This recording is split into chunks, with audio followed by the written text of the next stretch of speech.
Right. Absolutely. And so, Del, 2 weeks ago, we had OSHA experts on to talk about East Palestine, Yeah. Ohio.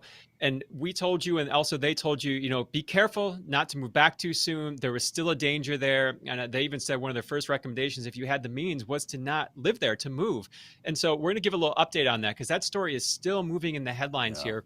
One of the big things was the EPA that moved in and took control of the situation has announced that it will not test for dioxins. Here is that headline: EPA not testing for dioxins in East Palestine, Ohio. Scientist Stephen Lester calls reason lame.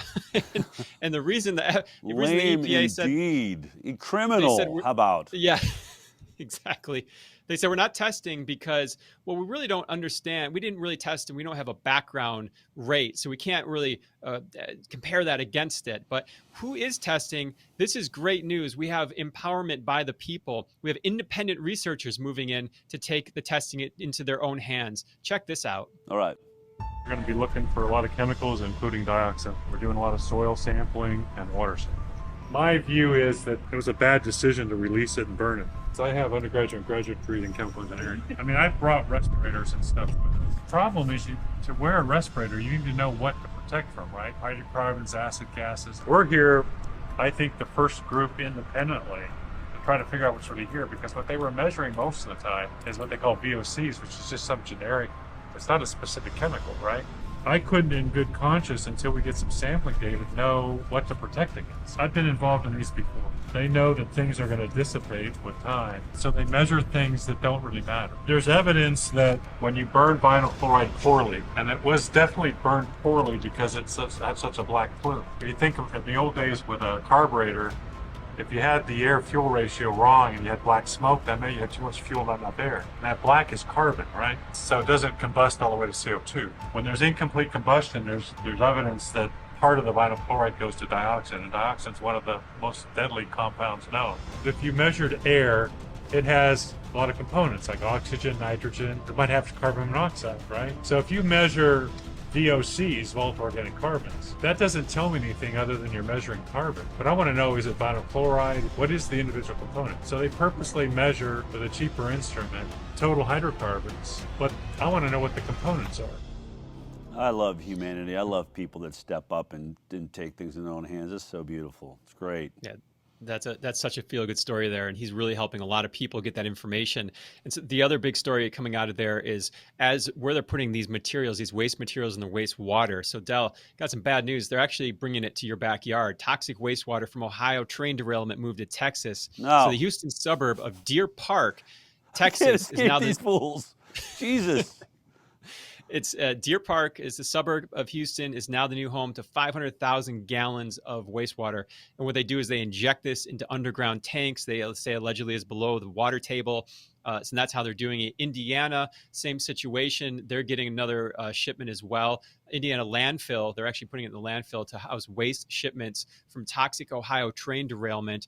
And then Michigan as well. But it was interesting is in Texas and Michigan, officials in Texas and Michigan say they were unaware the toxic waste cleanup from the Ohio derailment was being sent to their communities. So in Michigan, they started to really protest this. And the story it moved pretty fast. So the headlines out of Michigan were saying GOP governors resist, demand answers on toxic waste from Ohio train. And then just a few days later, Fed stopped shipment to toxic waste to Michigan from Ohio train derailment. That's Michigan Live. So that was stopped, and that's the EPA's decision to ship that stuff out to these states. But Unreal. We don't get to vote on these things. We get no say, and they just move, without just reckless abandon. And what lives are being next? I'm sure. Okay, we're going to trust you now that you've made sure our water table isn't coming in contact with it. Does anyone believe that? Right, right. And so also to the White House, this was, shortly after, like mid-February, but the position hasn't changed yet. The White House, it turned down aid. So White House explains why it turned down disaster relief for Ohio. Remember, this area, East Palestine, Ohio, has about almost 5,000 residents. So it's a very, very small town. So just for, to juxtaposition that, in 2022, the Congress approved $113 billion of aid to Ukraine. That's the Committee for a Responsible Federal Budget report to that. So just to give an idea of what's going on there. And then on the Care legal more about front, another nation and their people than our own. I also think how many, illegal immigrants are being housed with our taxpayer dollars, wherever you fall in that conversation. All I'm saying is certainly we should be able to give protection in a home, a clean home, to 5,000 people while we figure out what happened there. And what I find so shocking is FEMA can't go in there because there's a third party, there's a corporation involved, and we're going to wait for them to screw the people over. Does FEMA have no ability to go in immediately, take care of people, and then hand the bill over to the company and say, here you go, do it? We have no ability to bill this company? I mean, just the whole thing is so absurd when you watch how it's coming apart. It really is. It's bureaucratic red tape, and there's 5,000 Americans that are sitting in the middle of this looking for answers. Hopefully they'll get it through the legal aspect, because that's what's moving forward now. So the EPA and Governor DeWine are being sued. This is the headline: EPA DeWine sued over claims of safety after East Palestine derailment. They're saying that they put him in danger of violating the 14th Amendment, which was the right to life, liberty, and property. And then as we're reporting now, there's 10 and counting lawsuits so far against Norfolk Southern after the train derailment. And one of the things we said, and the OSHA experts that we had on said, is be careful. They're saying it's safe, but it may not be safe. This is the headline today. We have the Teamsters union rep, employees reporting illness after working on cleanup for East Palestine derailment. So the workers that aided in the cleanup are reporting migraines, nausea.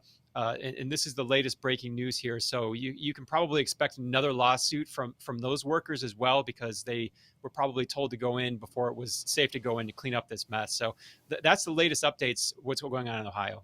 Well, thank you for that incredible reporting. Our prayers are with all of those up in Ohio. I hope you can just get out of there, get some fresh air until all of this really, sort of gets figured out. But